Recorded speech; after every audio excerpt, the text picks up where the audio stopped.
That's wonderful. You've got people from all over.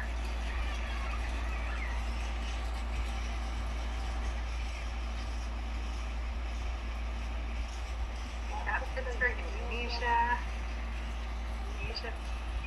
Wonderful. India, Pakistan. Oh my goodness, we really are. I know a lot of people are joining us. So if you're joining us live right now, I know you are. Ecuador, you guys are in all sorts of varied time zones. We just appreciate you coming on with us today. How wonderful to have you. Wonderful to have you. All right, everyone. So it is the top of the hour. We're going to go ahead and jump right into things really quickly before we take off. A few really important things for those of you who are joining us live. So this is going to be a recorded webinar, and as such, this is one where, for those of you especially who have joined us before, I know how much I love to talk to people in the moment. I do have to ask that we're going to do questions and a little less formal conversation at the end, since we are recording the content of the webinar. So I just want to make sure you guys have a heads up about that. I welcome, there's not going to be, it won't be a style of a webinar where we'll be able to see each other, unfortunately, or kind of unmute outside of us and things like that. So we are going to have to do questions and can respond to things in the chat at the end. So we ask you to hang on to those. You are welcome to go ahead and maybe put them in the chat or the Q&A if you'd like, because I do not know if we're going to have how much time we're going to have at the end. So what I want to do, absolutely. So what we're going to do is, if you've got some great questions, we want to get you a response. For those who are live here today, Francesca and I, who's joining me for this webinar, we're going to do the best we can to get you a response afterwards. Like, we'll write something, a short response. And hopefully, though, we'll be answering things as we present. So just wanted to make sure everybody was aware of that. And we are just so pleased to have you with us. And we're going to go ahead and just get on started. I'm going to do my best to ignore any chats and question and answers that come in, because I just want to answer them so much. Let's go ahead and get started. Welcome to this webinar on recovery-oriented cognitive therapy, or CTR, and our approach to trauma, aggression, and self-injury. I'm Ellen Inverso. I'm the Director of Clinical Training and Implementation at Beck Institute Center for Recovery-Oriented Cognitive Therapy, and I'm joined by my wonderful colleague and psychologist, Dr. Francesca Lewis-Hathaway. Hello, everyone.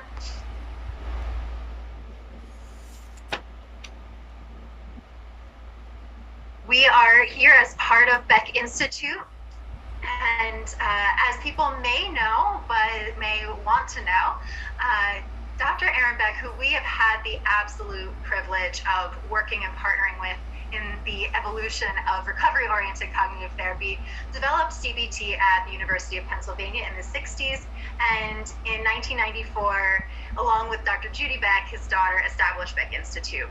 We are a leading international source for training, therapy, and resources in CBT and CTR. We are a nonprofit organization with the mission of improving lives worldwide through excellence and innovation in both CBT and CTR. These are our disclosures. I do receive royalties from Guilford Press for the first book in recovery-oriented cognitive therapy. This webinar is going to include a concept of speaking the same language and are aware of those core principles of CTR. And then we're going to spend the majority of our time focusing on how we understand specific challenges of aggression and self-injury in the context of trauma. And we're going to also introduce several strategies for empowerment that we hope you'll be able to take and use in your work with the individuals that you are collaborating with.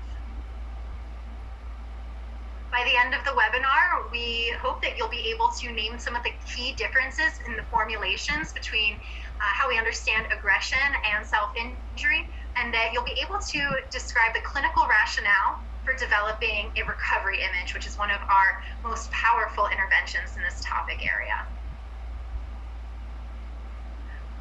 Francesca and I have introduced ourselves to you, but there are some people that are very important to acknowledge. The first, and perhaps most importantly, is Dr. Aaron Beck, who we lost in November of 2021 at the age of 100. This is a quote that we open with, that he said to a group of community mental health providers in June of 2020. He said, "There's nobody in the world that doesn't have aspirations, that doesn't like to think of making their life better. People come in discouraged, demoralized, and apathetic, and they're offered a new life, and they're able to go on and live the lives they've always wanted to, and that's what we have to offer." This is going to be especially important in our topic for this webinar, because aspirations are going to be the pathway to a stronger sense of hope and purpose that help people to maybe make some decisions to respond to stress a little bit differently and help them feel empowered to do so. And then this is the Beck Institute Center for CTR team. Let's make sure that we are on the same page about the principles of recovery-oriented cognitive therapy and what those core components are. One of the first and probably most important components that we need to talk about is this concept of modes. So Aaron Beck developed the theory of modes to apply to a variety of different challenges and just a way to describe people's experiences. The theory of modes is going to be an important guide for us here because we see that, it's very relatable. People are often moving in and out of different modes of being. We all are throughout our days, our weeks, and so on. But in CTR, we are focused on two distinct modes in particular. One is what we refer to as the disconnected mode. The disconnected mode you can think of as the time when the challenges are more dominant. In our topics for this webinar, we're thinking about when the person is more apt to engage in aggressive behavior or to engage in self-injurious behavior. And in those times when the person is more disconnected, whether they're actively engaging in the behavior or it's leading up to it, we see that there is less access to positive beliefs about the self, such as being capable or connected and so on. And instead, there is a greater activation of negative beliefs about being worthless, incapable, and many other beliefs that we're going to be covering in this webinar. Also in the disconnected mode, people have negative expectations about what's to come. I'm going to fail, I'll inevitably be rejected, and I'm not going to be able to enjoy things. In this mode, for some people, we see avoidance and withdrawal, but for the folks that we're going to be talking about in this webinar, we're talking about people who respond through action, reactive behavior. The opposite side of that is the adaptive mode. This is when a person just feels more like themselves. We are more energized, we feel connected, we are more engaged, and it's in those times when there's just greater access to positive beliefs about the self. There's a neutralization or reduced access to those negative beliefs, and we're more likely to see positive expectations and hope for the future. Maybe I can in fact be successful, maybe I can be connected, maybe I can enjoy things. And that is what we're going for in CTR, bringing about and growing that adaptive mode. So that's an important core concept. And the next also comes to us from Dr. Aaron Beck. And this is our cognitive model. Our cognitive model is going to underlie our understanding of any of the challenges that we may encounter with the individuals we're working with. But this is the idea that the person has beliefs about themselves that impact the way they respond to the world. And what we are seeing here is a revolutionary 1963 paper that introduces the cognitive model and cognitive therapy. And then we see also the update 60 years later. And in that time, the cognitive model has been applied to so many of the different challenges that people experience, mental health challenges of all varieties, as well as managing physical health challenges and responding to those. So in that time, we see that we can understand even the most challenging symptoms, the most vexing challenges for the individuals and for us as providers. We can really understand most of those with the cognitive model. And a lot of our folks are going to have multiple challenges. So what this means is we can usually understand all of them through this lens. All right. All of this comes together in the development of CTR. And as I mentioned, these are the 5 core steps in CTR. And our mission is to bring about that adaptive mode, expand the amount of time people are spending in it. And for our individuals with the more reactive behaviors, this is going to look like spending more time engaged in meaningful, purposeful activity and really being able to demonstrate resilience in the face of stress. So our 5 core components are going to be to figure out, how do we access that adaptive mode? What is it that helps a person to be at their best or feel like they're just more like themselves? And then energizing it is all about doing those things more frequently so that we're in that adaptive mode progressively more often. We're building a foundation of connection and trust, which is going to be absolutely critical for our topic today. And once we have that connection and trust, we've got some movement and activity, and a person is able to feel energized and connected a bit more often, we're going to go into that developing of the adaptive mode, where we're uncovering meaningful aspirations and helping people to see a vision for the future. This is going to bring about hope and is probably one of the most critical components to working with individuals who engage in aggressive or self-injurious behavior.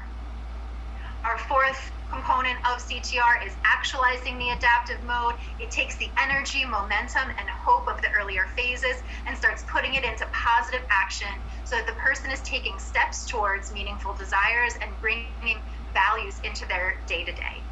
This is going to operationalize the recovery dimension of purpose and help to maintain and sustain for future action. And then the 5th component of CTR being to strengthen this adaptive mode, where we are asking guiding questions to help a person realize their strengths, their skills, and their abilities, focusing on strengthening the positive beliefs about the self so that those more negative beliefs about the self are neutralized or reduced. This is going to help people be resilient in the long run. Now, as we go into how we understand the challenges of aggression and self-injury and what to do, it's important to know that this is the formula that we're going to be following. So in CTR, we approach challenges by first developing a cognitive understanding of why it might be the person is engaging in those behaviors from the perspective of these beliefs. How do they see themselves, other people, or the future? And we're going to develop interventions related to those beliefs, and specifically related to building up the positive beliefs that counter the ones contributing to the challenge. And all along the way, we're going to be building empowerment and resiliency through the classic intervention of guided discovery. Really important to know that we are focusing on the challenges when they're getting in the person's way of living that desired life. Right. As Ellen mentioned, we are really the first step of our understanding and our approach to challenges is to think about understanding the beliefs related to the challenge. And so for aggression and self-injury, we're really going to start by thinking about the role that trauma can play in understanding these challenges for some people. So this is a survey from an urban centered community mental health setting. And some of the main takeaways that I would just invite you guys to think about a little bit is that at least 80% of the individuals that were surveyed in this urban community mental health center reported experiencing at least one traumatic event. And 70% reported experiencing 2 or more traumatic events. So one big takeaway from this survey is that the experience of trauma is incredibly prevalent among individuals who are presenting to mental health centers looking for services, looking for treatment. And I imagine that this might also be reflected in the work that you do as well. Interestingly, of that group that was surveyed, only 30% of those individuals reported wanting to talk about it at the time. And I think this is going to be really important for us in our discussion today, because while only 30% of the people may have reported wanting to talk about it, for some people, while they may not want to talk about it, the trauma may be impacting them or may be showing up in very certain ways in their life. Today, we're specifically going to be talking about when trauma maybe is showing up in this sort of more reactive, action-oriented way with regards to aggressive behaviors and self-injury.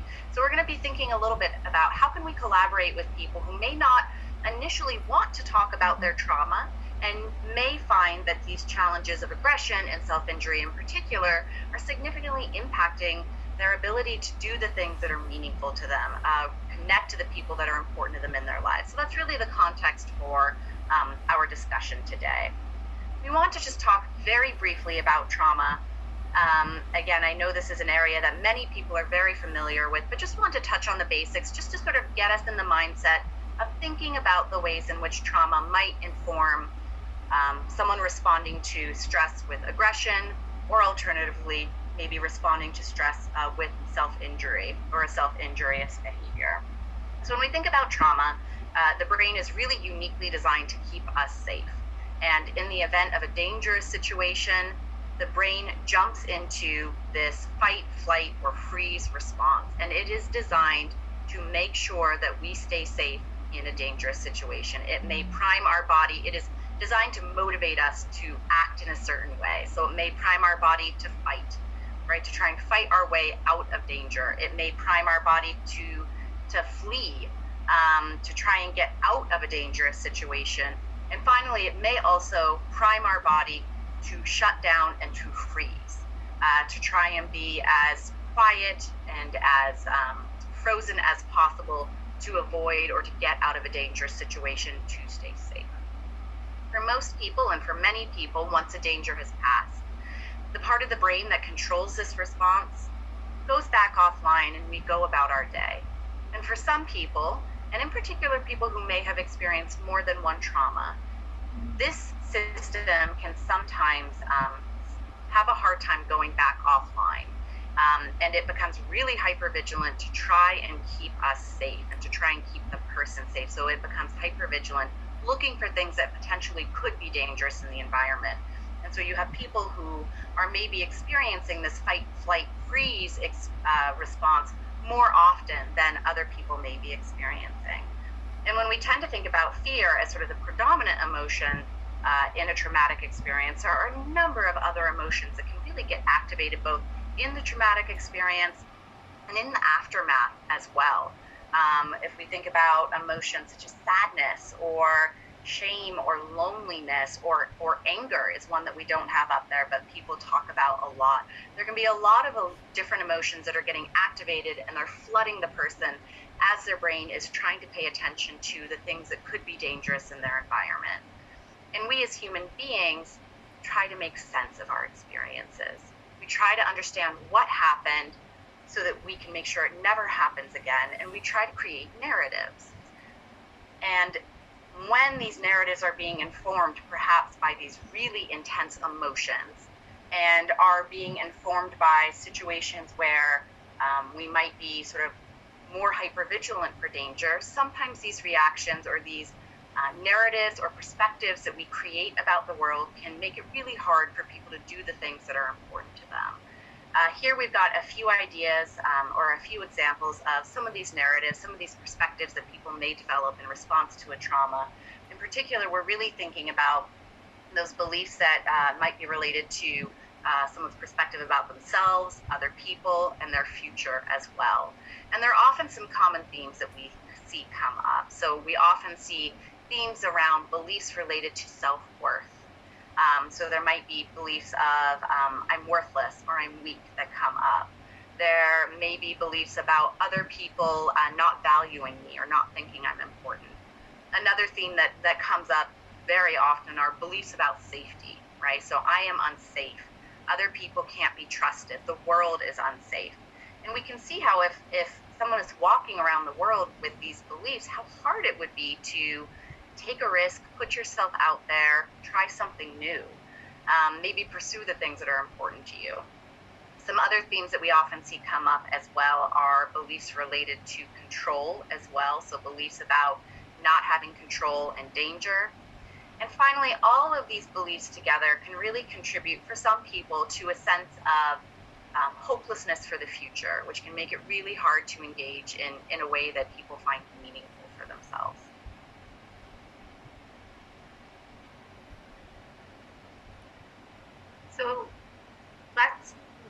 into self-injury and aggression specifically, these reactive behaviors and responses to stress. We're going to start with what this looks like and make sure we're defining our challenges. And when we're talking about self-injury, I want to be really clear that in this circumstance, we're talking about non-suicidal self-injury. So the person is engaging in different forms of self-harm, sometimes multiple. We have a couple examples listed here, cutting, swallowing, and so on. But the intent of the person is not to die, though there is absolutely the risk of accidental suicide, which has happened, or people we know have become very, very close to that experience due to the extent to which that they're engaging in self-injury. When we're talking about aggression, we're also talking about all the ways in which that can present. We're talking about verbal aggression, physical aggression, as well as property destruction. I'm sure that there are other ways in which people can respond with aggression too. Those are what we're thinking of in this. So let's start with how we understand it. One of the things that you're going to see is that there's a lot of similarities in our way of understanding and developing our formulation for aggression and self-injury, but there are some nuances, and I'm going to play those out for you a bit. So you'll see that there's a formula that we often see, but the way in which it comes out for a person in terms of how they express their beliefs might be different, and we're going to talk about that. So our first part of the understanding is that oftentimes people have what we would consider to be a basic vulnerability. You could also consider the concept of core beliefs here if that's something that you like as a reference point. So a basic vulnerability, the way in which the person is walking through the world. So walking through the world with this overall sense of vulnerability, or feeling vulnerable, powerless, not having a sense of control. So that's what we have here on the aggression side. And there are some similarities for those who engage in self-injury as well. I may be walking through the world with a sense of not having a lot of control, but the components related to self that Francesca was just speaking about in terms of self-worth and worthlessness, being disconnected, the inevitability of, perceived inevitability of rejection and abandonment, those loom incredibly large. So there's a lot of connection-based beliefs that people are walking through the world with and are very attentive to. So I'm kind of walking through the world, I have these basic vulnerabilities, I may feel like I don't have a sense of control, or that I'm really disconnected and worthless, and that leads me to pay a lot of attention. So I'm paying a lot of attention to situations or circumstances that are going to really demonstrate that those beliefs that I have about myself, or those basic vulnerabilities that I'm walking through the world with, are so. So we refer to this as kind of a general hypervigilance. So I'm always on guard and attentive to any sign that this is so. So some of the things that we may be really attentive to for the person who engages in aggression, it could be fear. I'm very attentive to situations where I'm feeling particularly afraid, threatened, diminished, devalued, or frustrated.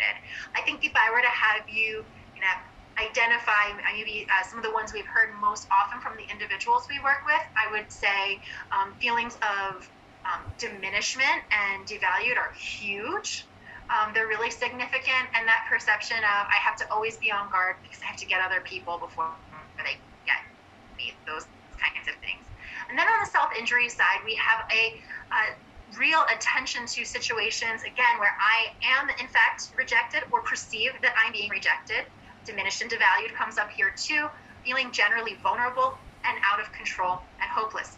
Now, the other thing that comes up with self-injury, and this is one of the things that does distinguish it more from aggression and can make it a little bit more similar to a challenge like substance use actually, is that with self-injury, it is often accompanied by a very strong, compelling urge. This is an urge that when the person is feeling vulnerable, we have a attention to a situation come up, this urge can intensify. And so those feelings of being out of control can be related to a couple different things. It could be to situations, it could be to whatever it is that I've been very attentive to, It also could be feeling out of control related to the urge, and that is going to be very important to keep in mind when we think about what happens just prior to an actual act of aggression or self-injury. This is where we've heard people express beliefs like, I knew I would be rejected, or I just, everybody is out to get me, it's me against the world. Those are some things that we might hear people say. All right, so to expand a little bit on what Ellen was just mentioning, let's think a little bit about some of those either actual or perceived events that may make someone a little bit more vulnerable towards reacting towards stress, either in an aggressive or self-injurious way. These are often some of the areas where people have expressed to us feeling much more vulnerable to react in that way. So those are moments when someone feels like they have lost control. And this could be internal control, right? Feeling like I don't have control over what I'm feeling, my emotions, also external control. So, and this is, again, one of those tricky pieces around aggression and self-injury, is that oftentimes the very act itself results in sort of a chain of events in which the person does lose more control, right?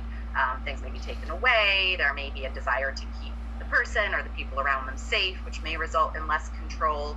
So that sense of not having control can be a really activating experience for a lot of people.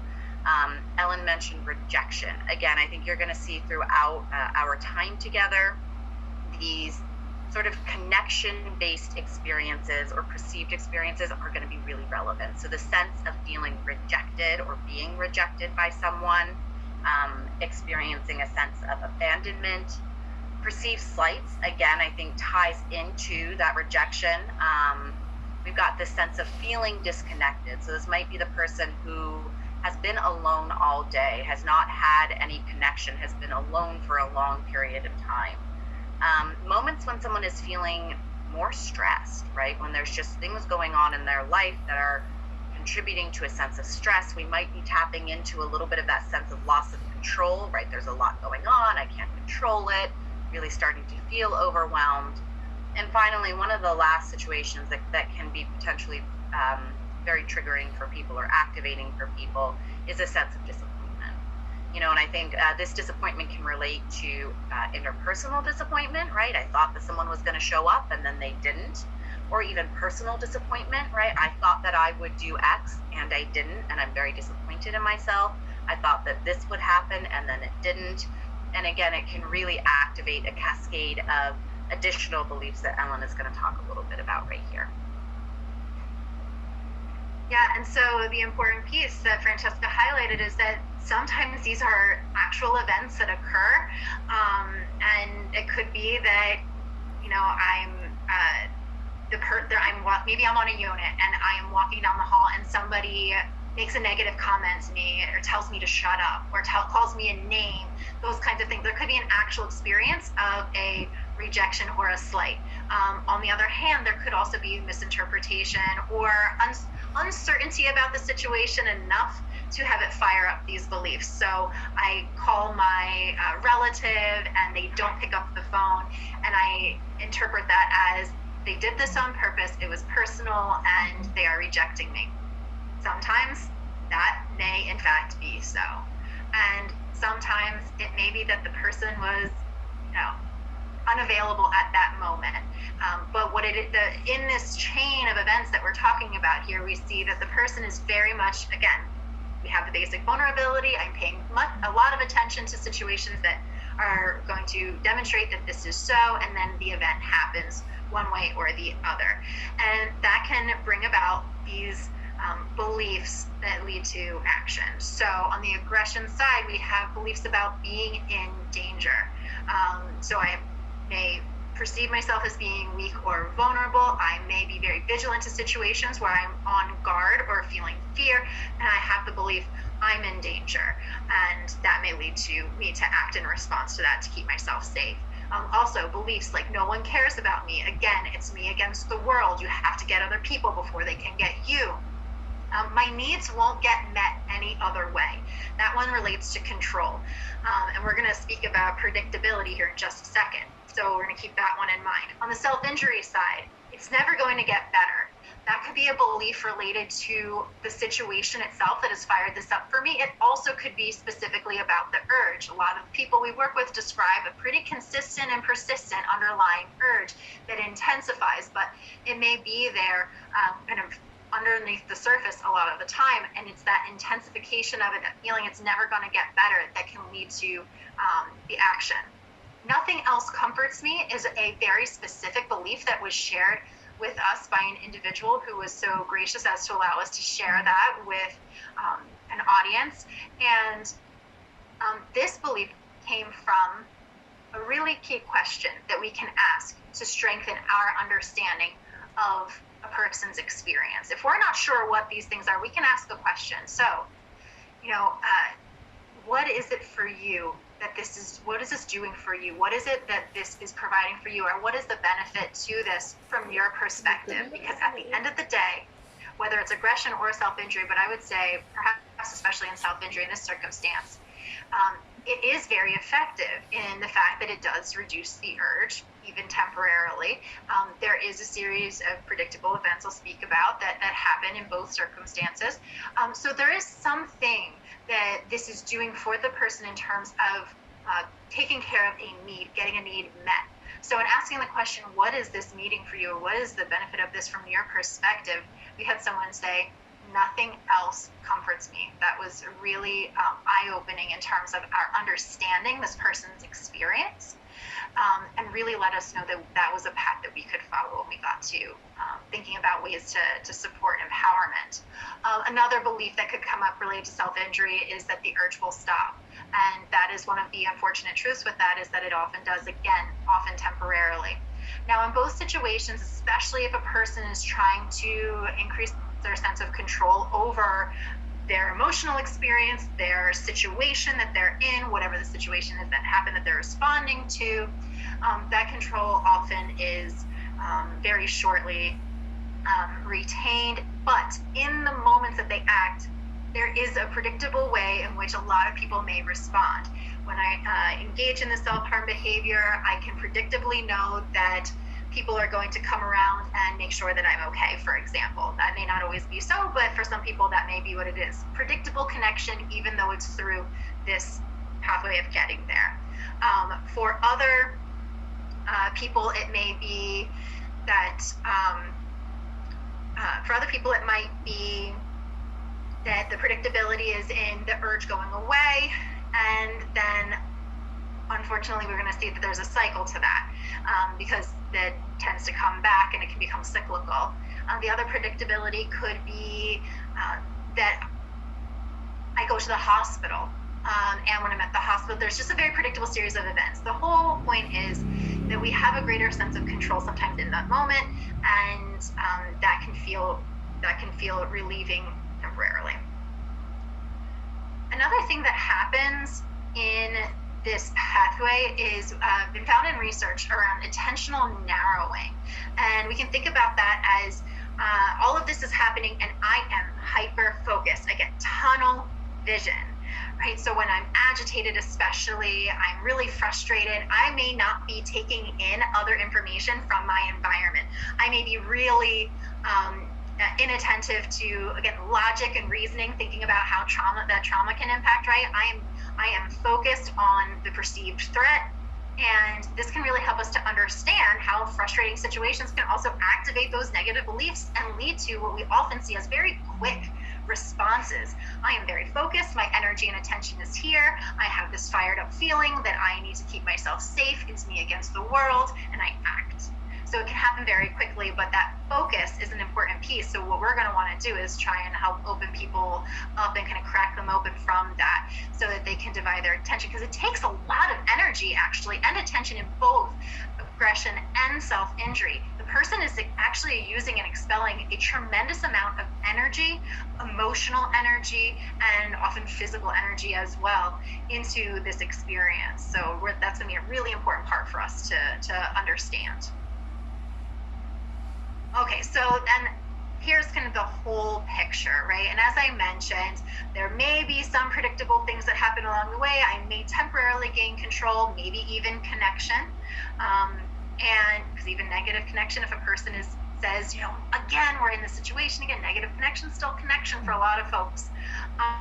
But what we see here represented on the self-injury side is what I was referencing in terms of it actually ending up being a cycle, because once the act is done and the predictability or the predictable kind of sequence of events has completed itself, there's often that loss of control, like Francesca was saying. I may have things taken away from me. I may be have to be part of a higher level of care. For instance, I may just have other people in my world saying things like, oh, we're doing this again, or expressing disappointment in me. I may feel disappointed in myself because I really wanted to find a way to stop doing this. And then that amplifies shame and those other feelings that come about, which can then lead to a strengthening of the urge and the cycle continuing. So really important things to be keeping in mind as we are developing and building our formulation. All right. So once we have a sense of that first piece of our approach to CTR, our CTR approach to challenges, and we have an understanding of maybe some of the beliefs that could be connected to the challenge, we're moving into thinking about interventions that are going to activate potentially competing beliefs. So in the context of self-injury and aggression, we're really thinking about ways that we can collaborate with the individuals that we're working with to identify opportunities that are going to activate three main themes or areas of beliefs. We're thinking about control, connection, and value and worth. For the sake of our time today, we're really going to focus on a few strategies that we can use to activate those beliefs related to connection. And we're also going to think, as Ellen mentioned, about this concept of recovery imaging as a way, one, to sort of expand that focus and also tap into hope. So we're going to start right now with this idea of connection and a few strategies that we can use to collaborate with people to really activate and amplify those beliefs around connection. Particularly the ones that we're focusing on right now are particularly going to be designed to activate a sense of connection in those tough moments. Those are oftentimes when people are feeling profoundly disconnected, and by virtue of some of the things that they're doing, people may have a tendency to move away and to avoid, which can amplify that experience as well. So one of the first strategies we want to talk about with regards to really fostering connections, particularly when someone is in a moment of stress, is the strategy of STEER. So STEER stands for Summarize, Test It Out, Empathize, Empower, and Refocus. So with this strategy here, we are really trying to lean in and create a opportunity for someone to feel heard and understood, right? So we're really trying to target that sense of trust and connection very quickly for someone. And here are the steps we're going to use. The first step is going to be to summarize, right? So we are going to take whatever it is the person is saying to us and reflect it back, summarize it back to the person. So what I hear you saying is, fill in the blank. Then we want to test it out. And this is really important because this is conveying 2 points. One, that we care about what the person has to say, and we care about understanding their perspective. So that's connection. And two, the testing it out is giving a person just a small amount of control in that moment, right? This person has the opportunity to say, yes, you got it, or no, you don't understand me at all, in which case we can go back to the summarizing. So just a small amount of control in that moment. Once we've tested it out, we want to move into empathizing. Again, really focusing on that connection. So showing that we can understand or empathize with how they might be feeling. So really trying to connect to maybe some of the emotions that are coming up for them. Maybe they're feeling afraid or threatened. These 3 steps we may repeat many times. We may stay in this cycle of these 3 steps for a while. I would say actually one of my big challenges is that I tend to be someone who is quite action oriented. And so I do tend to go into the last step probably a little bit more quickly than I ought to. And so I would really try to encourage folks to stay in the first 3 steps as long as we need to. And the way that we'll sort of know is we will see people begin to relax. As people are feeling connected, there is nothing that will diffuse a sense of feeling unsafe more powerfully than feeling connected. So we'll start to see people look as though they're relaxing, maybe they're paying more attention to us, maybe they're not, their voice is a little bit quieter, they seem a little bit calmer. When we have that, we know that we can move to the last step, which is really the empowering and refocusing. And that's really thinking about taking all of that energy that was going into this sense of feeling disconnected or unsafe and refocusing it onto something that is important and meaningful to the person. So that's going to be our last piece there. This also gives us a lot of opportunity to draw some conclusions with people about the experience, about their own resilience as well. I will say, I think that this is a great strategy for all of us to use. I also think this can be a really powerful strategy to teach to the people that are around this person, that are loved ones in this person's life. This is a really powerful strategy for parents to use with their children, for spouses to use with their loved ones. So I think this can be really powerful in a few different ways. We've got an example here that just walks out that pathway in case this is a learning modality that works better for you. So we start with this idea of if someone perhaps is raising their voice, using derogatory language, maybe posturing or starting to act physically aggressive, we're going to jump into our summarizing. What I hear you saying is, you're feeling really upset right now. Do I have that right? Or if the person isn't saying a ton, but we can see that they look upset, we can float a feeling. It looks like you're feeling really frustrated right now. Do I have that right? One caveat I would say here is if we are collaborating with someone and they are already to the point where maybe they're not actually saying words that we can summarize, maybe they're cursing, we're going to jump right to the empathizing step. We don't need to summarize that piece. We're just going to jump right into, I imagine that you might be feeling, and take a guess, I imagine that you might be feeling really frustrated right now. Again, we're going to test it out. Do I have that right? And hopefully we'll be able to get back into the summarizing loop with that person. So with the empathizing, we're going into the connecting to the emotion, showing that we can understand the emotion. We may even jump in with a little bit of normalizing as well. I can see why you might feel that way, and I can imagine that other people might feel that way as well. A lot of times for people who have a tendency to respond to stress with maybe acts of aggression or acts of self-injury, they have the sense maybe that their reaction is, it may have been communicated to them that their reaction is very intense or an overreaction. And so I think there can be a big sense of feeling as though they are different then. So this normalization piece can be really important for honoring that emotion, recognizing that emotion. And then we want to move into collaborating and connecting.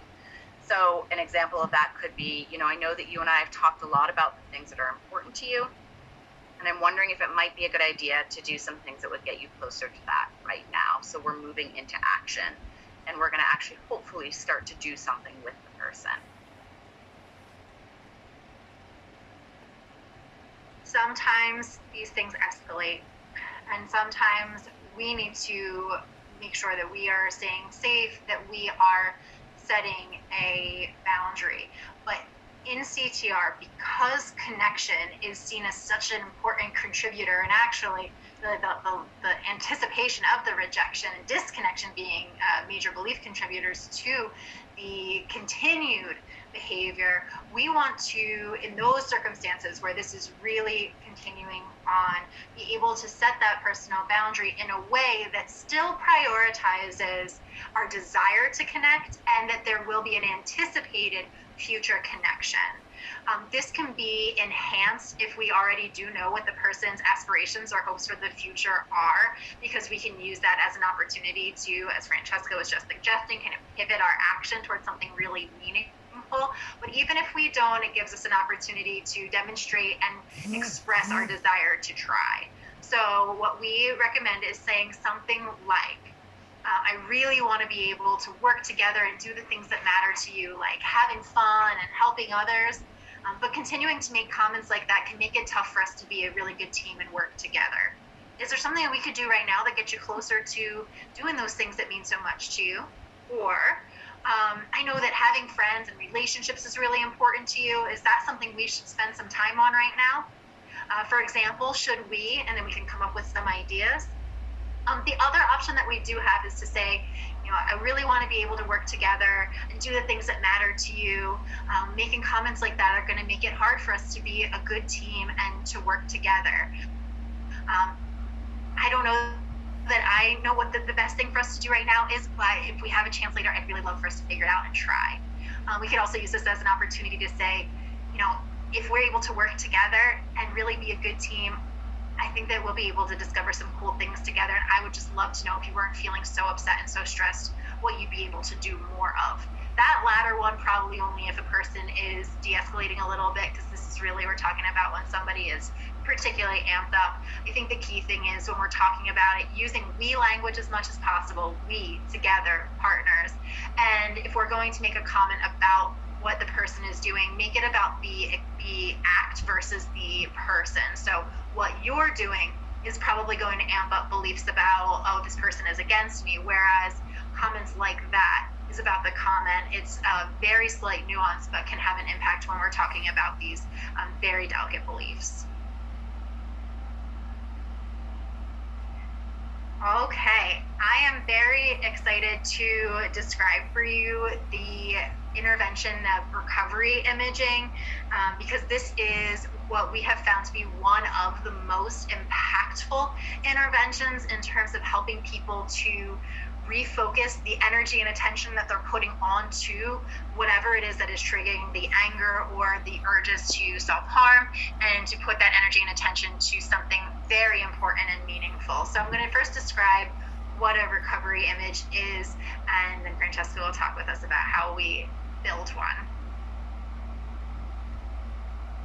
So a recovery image is a very rich and vivid image of what the person wants for their future. This is something that we can have a discussion with the person about, create a really rich mental image, but also it can be created as a physical image, a poster, a picture, a graphic on the computer. Depending on the setting you're working, you can be creative in what it actually looks like. I'm a huge fan of creating an external reflection of this recovery image through a variety of different mechanisms, mostly because, especially early on to the person maybe contemplating responding to stress differently, we find that relying on kind of our memory and our minds in general is not always as effective, especially early on, because those emotions get really intense, they're very heightened, and that attentional narrowing and tunnel vision can happen quite a bit. And so we want the person to have something that is not relying on the mind that can get so stressed, and having something external, which might be a really nice way to refocus. So either way, it is something that is created in partnership with the individual, and you're going to work together to figure out when we should use this image, because it's not just for stress reduction, but it can also just be so that at any time in my life and in my day, I have something that I can know I'm working toward that's really important to me. It's beyond goal setting, and it's beyond establishing what my aspiration is. It is using imagery in great detail to be able to both you and the individual see this image as the person wants it. I'm going to go ahead and share with you a couple of my favorite examples, including one that I saw really had quite high impact for somebody, and here they are. So the first one is somebody who described wanting to be a nurse, and their recovery image included details like where they were going to work and walking down the halls of this place where they were going to be working with children, and on their nursing cart they were going to have stickers and cards and stuffed animals in addition to the nursing tools, so that they could provide those to kids and give them hope. And another recovery, like as the person's describing it, they're smiling, and they clearly, like, it has a strong emotional pull. The other recovery image I saw have a high impact was a person who was describing teaching their child how to play football, how to throw and catch a football, and they described rolling through the grass, running and tossing the ball, cheering their child on. They described yelling touchdown and coming up with silly rules about, with leaves in the park as the goalposts. There were just these very vivid details and very specific statements that were made. And that's what we're talking about. Rich, vivid, specific, and emotionally driving. So we've got some examples of some types of questions you could consider asking to really develop this recovery image. Again, as Ellen said, we are going for vivid and emotionally meaningful. And so the questions that we have here in the box on the left-hand side are really focused on enriching and creating a vivid question, or a vivid image. So we're looking at questions that will paint a picture, right? What would your day look like? What would you see yourself doing? Who would you be doing it with? How would it feel? So really thinking about pulling in as many of those senses as we possibly can in developing this really rich picture. And then the questions on this right-hand box, we're really trying to tap into the emotionally meaningful content of the recovery image. So really asking questions to uncover the meaning of the thing that the person is talking about as being important to them. So what would be the most important part to you? What would it mean about you to be able to accomplish that? How would other people see you? What would it feel like? These are all questions that we can ask. And as we develop some of the answers to these questions, we're developing a really, really rich recovery image. As Ellen said, we do really want to emphasize working with the person to create a way that this recovery image can be externalized, particularly early on as people are generating sort of that practice of using it. And we're going to talk a little bit about some of the ways that you could consider using recovery images, particularly related to the challenges of aggression and self-injury. So one of the first ways to use a recovery image in the context of someone responding with aggression or with self-injury is really thinking about ways that we can use this recovery image in moments of distress. So our practice here is collaborating with the individual to identify ways that they can bring this image to their mind in those moments where distress is starting to build, where they're starting to feel upset, anxious, stressed, whatever it might be. And our intention is to use this image to get a little bit of distance or a little bit of space from that emotional distress. And then providing the opportunity for the person to refocus that energy, right? That space that they've been able to develop, they can refocus that energy onto something that is personally meaningful and important to them. Maybe that's lined up with their aspirations or interests or values. And that provides us a really incredible opportunity to strengthen those beliefs about connection, capability, control even as well. So a few examples, this can look really different depending on the person and some of the challenges that they experience. But one example is an individual who is really working on their response to feeling slighted or feeling like they were not safe. And so this was someone who was in a congregate care setting, at one point was walking down the hallway, and just out of the, very randomly, someone came up and punched them in the arm. And this was something that previously would have been really activating for this individual. And, talk about sort of activating beliefs of, I'm being slighted, I got to protect myself. That really could activate all of that for this person. And previously, this person might have responded with aggression towards this person. But in this moment, they put their hands up, stopped, took a deep breath, and walked away. And when talking with staff afterwards, they mentioned that in that moment, right before they reacted, their recovery image flashed into their mind. And that gave them enough space to just walk away and think that they wanted to do something different. So that's a way that we can really pull that recovery image into the mind in a moment that matters. For someone else who would wake up in the morning and just have a ton of negative emotions and feelings wash over them, for them it was really important to put their recovery image in their room where they could see it first thing when they open their eyes, to really focus their attention on that and the things that they wanted, and provide a little bit of space from the really distressing thoughts that were coming into their mind. So those are just a few ways that we can use the recovery image in a moment of distress. And one of the things that we really want to do, if someone's able to use that recovery image, like the person that I mentioned who walked away from the pier, is provide opportunities for the person to draw conclusions about that experience. And with repeated guided discovery, we can really increase access to those resiliency beliefs. So we can ask questions like, what does it say about you that? Does this get you closer to or further from? What does it mean that? So we can really use these moments to draw conclusions about times when people were able to do something different. Another context where we can use recovery images is to provide a context for our sessions and our interactions. So regularly talking about these recovery images to keep them fresh in the person's mind, to really keep them as the focus of our interactions together, can then increase energy and motivation to continued action.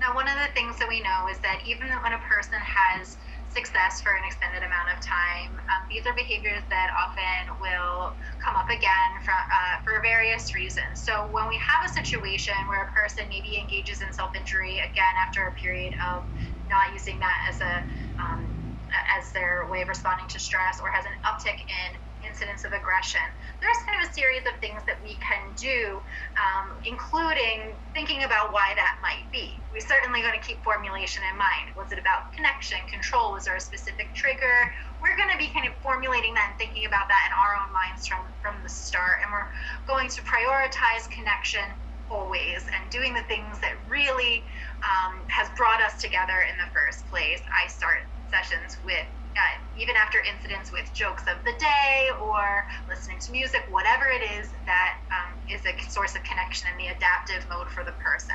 A lot of times they're expecting rejection and judgment, so we're going to hit that off at the pass. But most related to what we have really focused on in this webinar, I want you to draw special attention to the aspirations component here. When a person has re-injured or had an incident of aggression, we want to do the best we can to decatastrophize so that the person does not see that they as a whole person are flawed, negative, a failure, or out of control, and that there is a moment and a situation, but that there are things they can do moving forward. So the decatastrophizing and then helping them to refocus. And the way that we'll do this is we can ask a question like, after we've done something nice and connecting, I understand that things got tough. I understand that things were tricky. And would you like to kind of figure it out, play it out, understand it? Should we talk about kind of what went on? Or do we want to kind of put it in its place for now and continue working together on whatever it is we've been working on, whether that is activity-based and just getting in the adaptive mode, or if it is aspiration-driven. Giving the person the agency and control in that moment to make that decision. And then we can say, we can always come back around to it later. So it's not that we're not going to talk about what happened and try and understand it so that we can think about how to bounce back, because the bounce back is so important. But we are going to give them that choice to prioritize continued movement forward. This helps to decatastrophize and see that, it's not going to keep them from moving towards what matters most to them. And then this is going to be our opportunity for empowerment as well. Look, if we were able to find ways to respond differently before, is it possibly possible we can do it again? And if so, is it going to be worth us trying? So we're going to continue to follow the same pathway, follow the approach, but with a real prioritization of helping the person to feel in control and continue to see that this does not stop our prioritization of their future and their desires. We are so appreciative that you've joined us for this webinar, and we hope that in the time that you've been watching, you've been able to develop an understanding of these reactive behaviors of aggression and self-injury in terms of beliefs, and that you can see how a trauma-informed perspective can really support this understanding. We hope that you see that we can match the action orientation of these behaviors with positive action towards the person's aspirations, and that recovery imaging is a really powerful tool to help access hope and motivation and refocus that energy onto important meanings and values. Thank you so much for joining us. All right, I think at this point we can turn that kind of formal hat off. I know we just have a couple minutes, but I saw some questions coming in. we are so grateful for you joining us. Wish I could see you. I love that, but here we are, and that's all good. So I want to make sure I draw people's attention to the Q&A box where I did provide a answer to. Francesca got a chance to answer a question about research, and I answered a question about the use of the miracle question. Just want to make sure people can see it, but just in case, want to make sure people know you can use any of those great questions to find out about the person's future. Just get enough detail, and importantly, get the meaning. What would it say about the person? What, basically the why, that sense of purpose. What would be the best part about it for them? Because if we can find action, meaningful action that they can take toward those meanings, that's going to be the most powerful action to refocus away from that aggression and self-injury. So super love that. Got a question about if working with teenagers, would creating vision boards be appropriate? I say teens, kids, adults, you pick it, do the vision boards. It is so good. It gives you something to do together. Actually creating those together is a nice way to also do an action-oriented task. So you can, it really matches their kind of way of responding to things, but on the positive end. So I love that. Empowerment and refocusing. To elaborate on that, it is really just those positive action steps a person can take. It is when we are got the person in a space where they're feeling understood enough, where the intensity of their expression of frustration is down a little bit.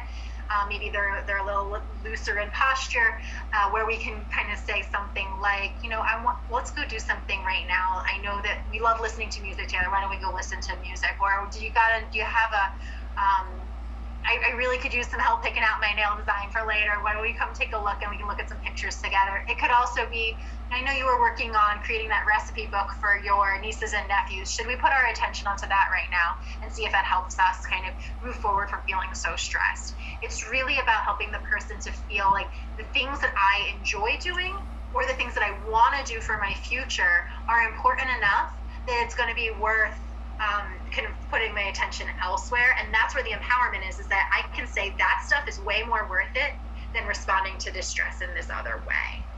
Okay, so that's how I would respond to that. Let's see. Oh, what an excellent question about if we have demonstration videos on the use of developing a recovery image.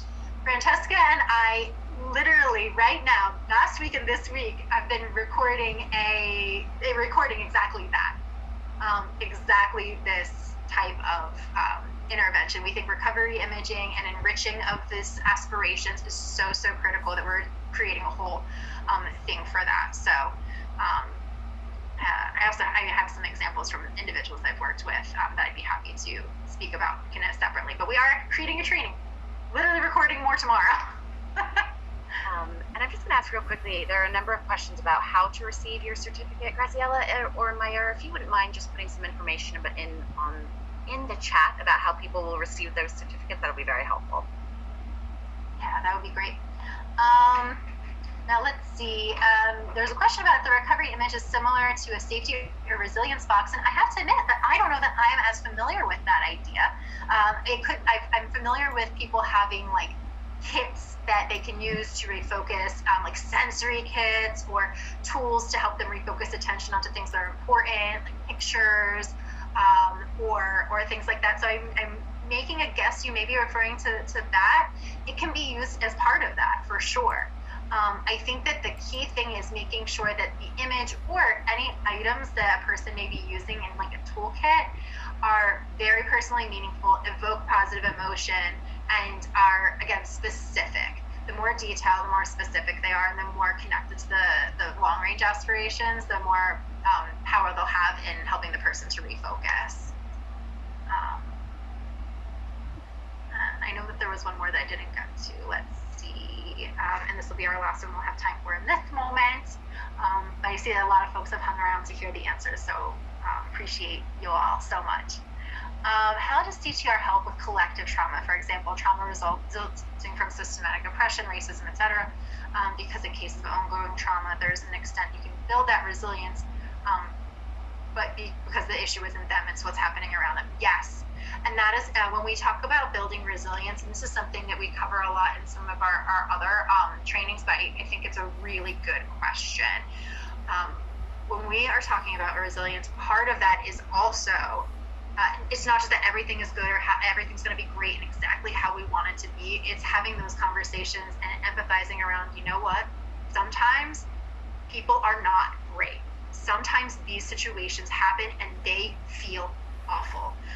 That exact thing that you bring up is why in our approach to the steer technique, the empathizing technique, one of the, if you actually, when you go back to see the scripted one that plays out the different responses we can have, one of the boxes has, I can imagine that other people might feel the same way. That piece was actually something that we added because of that specific situation. We had somebody who was feeling so angry and upset and scared, but they also were petrified that if they were to get help or if they were to let someone know how they were feeling, that the police were going to be called.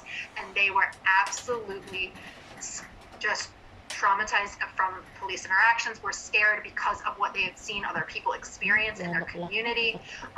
They're a person of color who was, it was just very real. It's not an imagined threat, it's a very real fear coupled with all these other beliefs. And so being able to say, this is not something that you're alone with. That I have to imagine that other people would feel very much the same, as a point of connection and as a point of understanding, because at the end of the day, that is going to be one of our most powerful tools, is showing that we can understand, even if I may not have had that experience, and maybe where we're from is different, our backgrounds are different, there's a variety of things that I may not experience because of my privilege.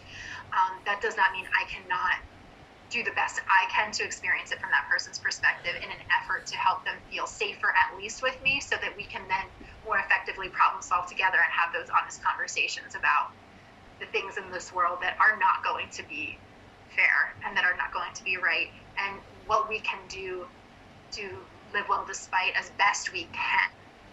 So I hope that does justice to what you are asking, but I really I so appreciate the question, because we run into this a lot.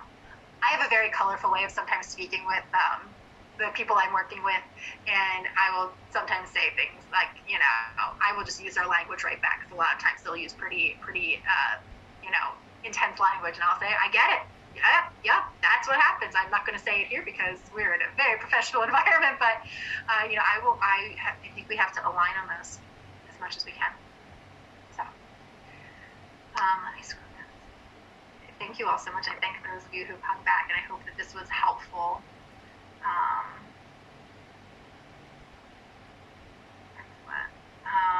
Let's see. Okay, we have a great question about the conceptualization and just the cognitive formulation compared to traditional cognitive therapy. I would encourage you to actually, so if you wanted to, this is in both the recovery-oriented cognitive therapy for serious mental health conditions book. It's also in Judy Beck's Basics and Beyond book, because she has started incorporating pieces of the CTR formulation into traditional cognitive therapy.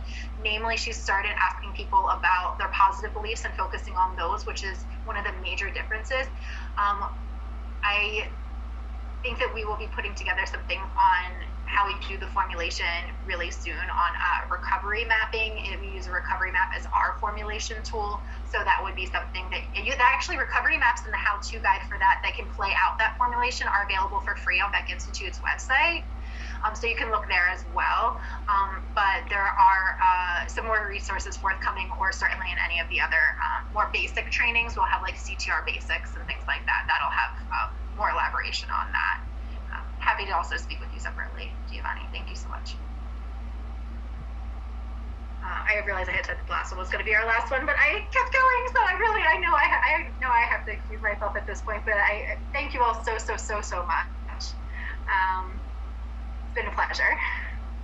Thank you all. I hope you have a lovely rest of your day, and thank you so much for joining us.